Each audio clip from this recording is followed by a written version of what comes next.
안녕하세요. 이동열 목사와 함께하는 매일 성경 큐티 시간입니다.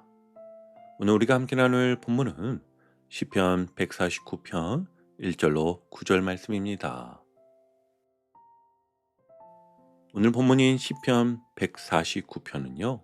시편의 거의 마지막 자리에 놓여 있습니다. 여기까지 오기까지 시편 기자는 정말 많은 노래를 다 불렀습니다. 기쁠 때 찬양도 불렀고, 억울할 때 탄식도 불렀고, 무너질 때 눈물도 불렀고, 다시 일어설 때 감사도 불렀습니다. 그러니 인간적으로 보면 이쯤 되면 이런 생각이 드는 게 아주 자연스럽습니다. 이제 할 말도 없고 부를 노래도 다 부른 것 같은데요. 그런데 여러분, 바로 이 지점에서 하나님이 이렇게 말씀하십니다. 할렐루야, 새 노래로 여호와께 노래하며 성도의 모임 가운데서 찬양할지어다. 아멘. 여러분 어떠세요? 이 말씀이 조금 낯설지 않으십니까? 아직 시작도 안 한 사람에게 새 노래 부르라 하시면 이해가 됩니다. 그런데 149편 거의 끝에 와서 다시 새 노래라니요. 이건 분명히 노래의 문제가 아닙니다. 이건 삶의 태도에 대한 말씀입니다. 하나님은요, 이렇게 말씀하시는 겁니다. 너는 이제 다 살았다고 생각하느냐? 너의 신앙은 여기까지라고 정리했느냐? 아닙니다. 하나님과 함께하는 삶에는 다 불렀다는 지점이 없습니다. 자, 그럼 이제 이 말씀 속으로 들어가 보겠습니다. 자, 먼저 1절을 다시 한번 천천히 읽어보겠습니다. 할렐루야, 새 노래로 여호와께 노래하며 성도의 모임 가운데서 찬양할지어다. 아멘. 여기서 먼저 분명히 해야 할 것이 있습니다. 새 노래가 무엇이 아니라는 점입니다. 새 노래는요, 새로운 코드나 새로운 리듬을 말하는 것이 아닙니다. 또 새 노래는요, 처음 듣는 찬양곡을 뜻하는 것도 아닙니다. 새 노래란 오늘의 자리에서 다시 하나님을 만난 사람의 고백인 것입니다. 같은 찬양이라도요, 실패한 뒤에 부르면 새 노래가 되고, 용서받은 자리에서 부르면 새 노래가 됩니다. 어제는 그냥 불렀는데 오늘은 눈물이 섞이면 그 찬양은 새 노래가 됩니다.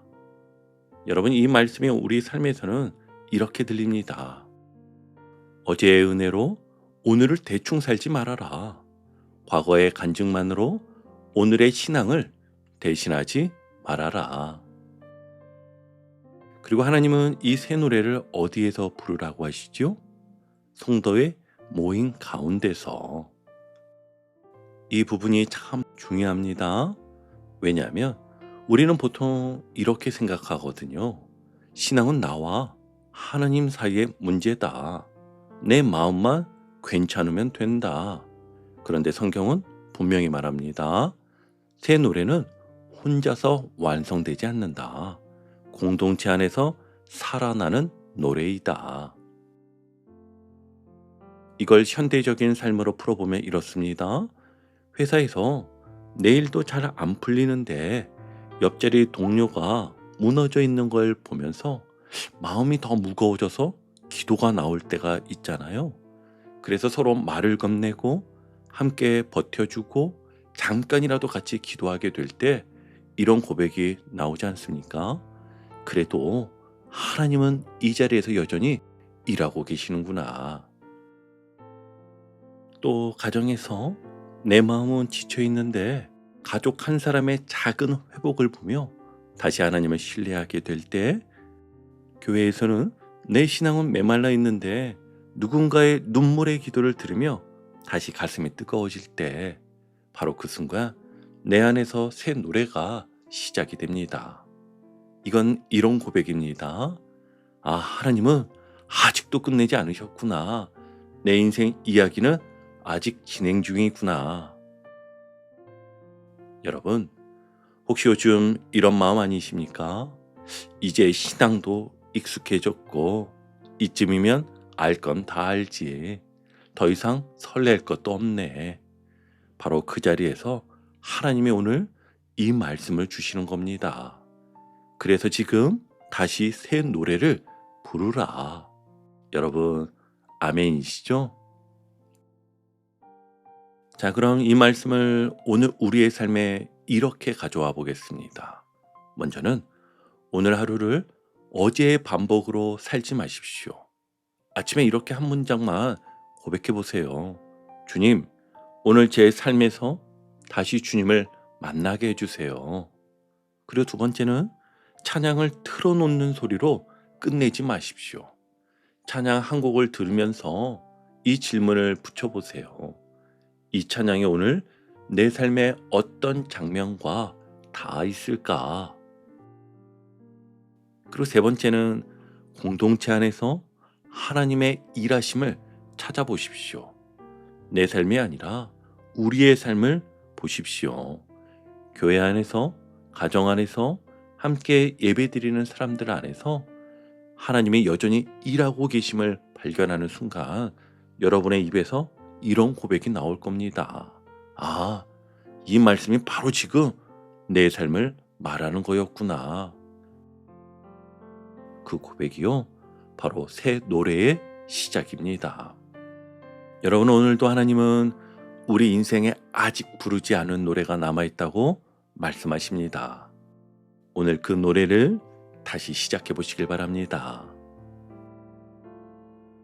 자, 이제 두 번째 단락인 4절과 5절을 보겠습니다. 여기서 시편은 우리가 왜 찬양해야 하는지 그 이유를 아주 분명하게 말해주는데요. 먼저 4절을 보시면 여호와께서는 자기 백성을 기뻐하시며 겸손한 자를 구원으로 아름답게 하심이로다. 아멘. 여러분, 이 한 문장이 얼마나 깊은지 느껴지십니까? 우린 종종 이렇게 생각하잖아요. 내가 좀 더 괜찮아지면 하나님이 기뻐하시겠지? 내가 더 헌신하고 더 잘하면 하나님이 좋아하시겠지? 내가 실수 안 하면 그때는 하나님 앞에 좀 떳떳하겠지. 그런데 성경은요, 정반대로 말합니다. 하나님이 기뻐하시는 사람은 완벽한 사람이 아니라 겸손한 사람입니다. 여기서 겸손한 자는요, 단순히 고개 숙이고 말 조심하는 사람이 아니에요. 겸손은 이런 고백입니다. 주님, 저는 제 힘으로는 못 살겠습니다. 주님, 제 중심을 제가 다스릴 수가 없습니다. 주님, 제가 제 인생의 왕이 되면 늘 무너집니다. 여러분 어떠세요? 솔직히 우리 인생이 딱 그렇지 않습니까? 회사에서는 실적 압박, 평가, 관계 스트레스가 몰려오면 마음이 한순간에 무너지고요. 가정에서도 말 한마디, 표정 하나에 하루가 확 흔들립니다. 심지어 교회에서도요, 봉사하다 지치고 마음 상하고 섭섭함이 쌓이면 내가 왜 이러고 있나 싶을 때가 있잖아요. 그때 하나님이 원하시는 건 더 센 척하는 것이 아니라 겸손하게 주님께로 돌아오는 것입니다. 그리고 하나님은 그 겸손한 자를 이렇게 대하신다고 말씀하십니다. 겸손한 자를 구원으로 아름답게 하신다. 여러분, 아름답게라는 말이 너무 좋지 않습니까? 이건 겉으로 번지르르해진다는 뜻이 아니에요. 구원으로 아름답게 하신다는 말은요, 죄로 일그러진 마음을 다시 곱게 하시고 상처로 찌그러진 존재를 다시 반듯하게 세우시며 자기 중심으로 굳어진 삶을 다시 하나님 중심으로 빚으신다는 뜻입니다. 그러니 찬양은요, 기분 좋아서 나오는 노래가 아니라 하나님이 나를 다시 살리셨다는 구원의 반응입니다. 다시 한번요, 찬양은요, 기분 좋아서 나오는 노래가 아니라 하나님이 나를 다시 살리셨다는 구원의 반응입니다. 자, 그래서 5절이 이렇게 이어집니다. 함께 보시면 성도들은 영광 중에 즐거워하며 그들의 침상에서 기쁨으로 노래할지어다. 아멘. 여러분, 침상이 어디입니까? 하루가 끝나는 자리이지요. 마음이 제일 솔직해지는 자리이기도 합니다. 가면을 벗는 자리예요. 그런데 하나님은 그 자리에서조차 기쁨으로 노래하게 하신다고 하십니다. 이 말씀이 이렇게 들리셔야 합니다. 아, 이 말씀이 내 삶을 말하는 거였구나. 내가 밤이 되면 더 불안해지고 더 생각이 많아지고 더 무너지는 그 자리, 하나님은 그 침상까지도 바꾸길 원하시는구나. 자, 오늘 4절과 5절 말씀을 붙들고 우리 이렇게 아주 구체적으로 한 걸음만 걸어가 보겠습니다.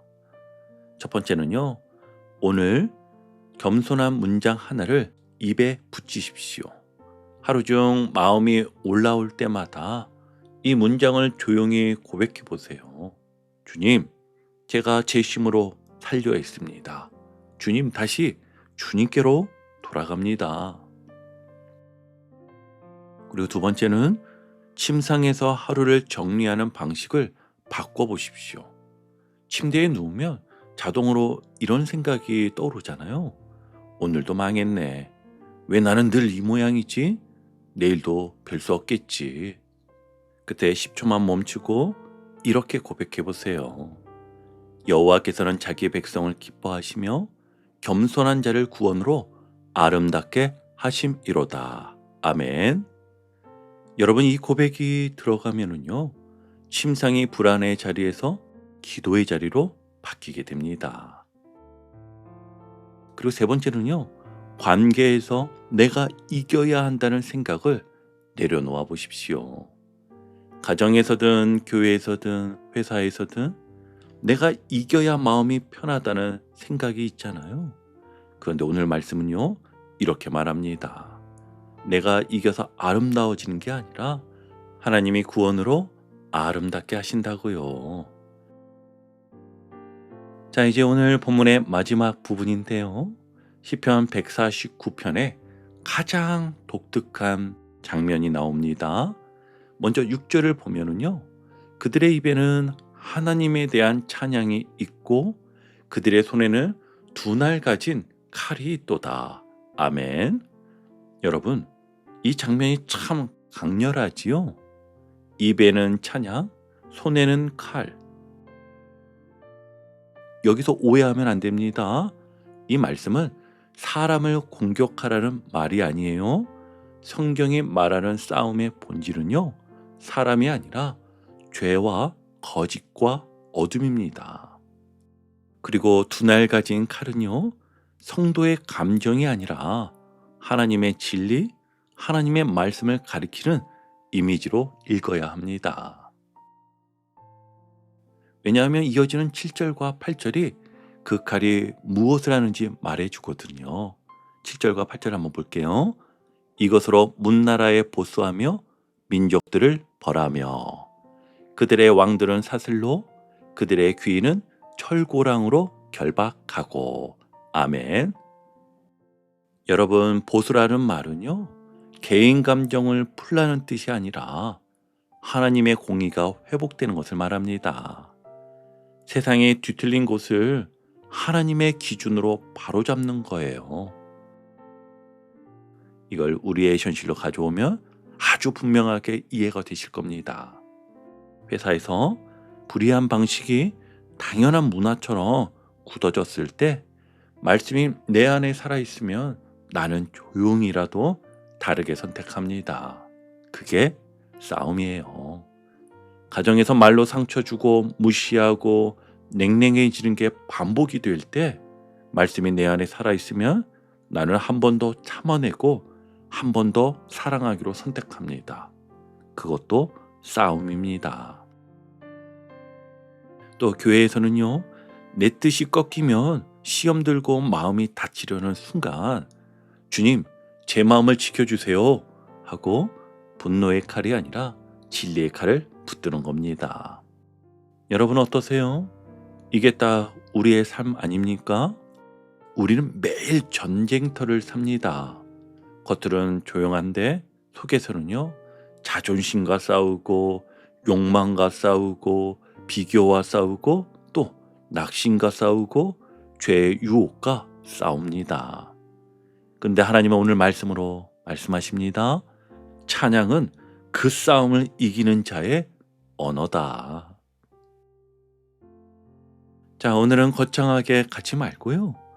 딱 한 가지만 싸움에서 한번 이겨보는 거예요. 첫 번째는요, 입의 싸움 하나를 이겨보십시오.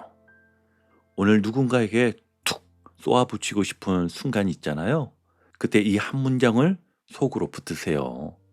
그들의 입에는 하나님에 대한 찬양이 있고, 입에 찬양이 있으면 입으로 사람을 베지 않습니다.